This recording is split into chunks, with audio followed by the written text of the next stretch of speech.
Starší muž v nemocnici bol unavený. Boli to jeho posledné hodiny. V hroznej chvíli otvoril oči a podarilo sa mu vidieť niekoľko príležitostí, ktoré sa mu naskytli.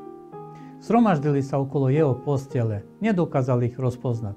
Zavrel oči a spýtal sa ich. Priatelia, kto ste? Jedna z príležitostí povedala.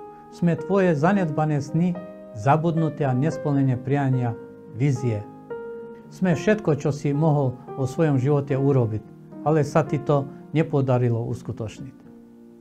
Je mi to ľúto, povedal starý muž, ale aj tak si vás vážim napriek mojej neopatrnosti a zlému postoju k vám ste mi prišli odpustiť aj na konci môjho života.